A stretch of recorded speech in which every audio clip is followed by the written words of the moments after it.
செய்தியை பார்க்கிறோம். அதிமுக மற்றும் பாஜக இடையே கள்ள கூட்டணி இருப்பதாக அமைச்சர் சிவசங்கர் விமர்சனம் முன்வைத்திருக்கிறார். இதுகுறித்த கூடுதல் தகவல்களை செய்தியாளர் அபினேஷிடம் கேட்கலாம். அபினேஷ், இபிஎஸ்க்கு அமைச்சர் சிவசங்கர் தெரிவித்திருக்கக்கூடிய கண்டனத்தில் பல விமர்சனங்களையும் வைத்திருக்கிறார். தகவல்கள் என்ன? போக்குவரத்துறை அமைச்சர் தன்னுடைய எக்ஸ் வலைப்பக்கத்துல அதிமுக பாஜக இடையே ஒரு கள்ள கூட்டணியை வைத்திருப்பதாகவும் விமர்சித்திருக்கிறார். குறிப்பாக அதை நொடிக்கு ஒரு முறை இந்த நாட்டு மக்களுக்கு நிரூபித்துக் கொண்டே இருக்கிறார் அஇஅதிமுகவுடைய பொதுச் செயலாளர் எடப்பாடி பழனிசாமி என்றும் அவர் விமர்சித்திருக்கிறார்.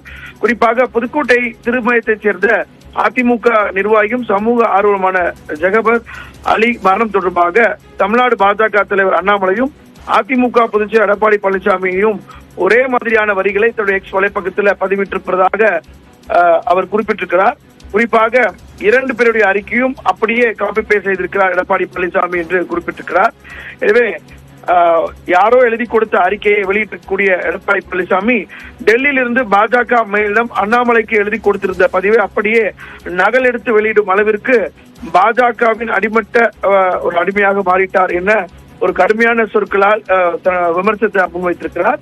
2 கட்சிகளுமே ஒரே மாதிரியான அறிக்கை விடும் வழக்கத்தை இந்த தமிழ் மக்களுக்கு செய்திருக்கக்கூடிய சமூக வலைத்தளம் முழுவதுமாக ஒரு கேலி பொருளாக மாறியிருப்பதாகவும் அமைச்சர் முன்வைத்திருக்கிறார் ஒரு கடுமையான விமர்சனத்தை.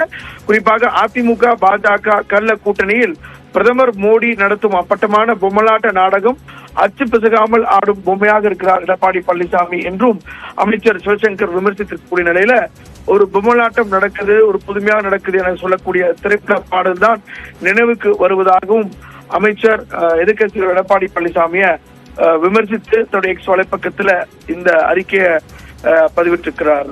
காயத்ரி, நன்றி அபினேஷ் இது குறித்த தகவல்களுக்காக.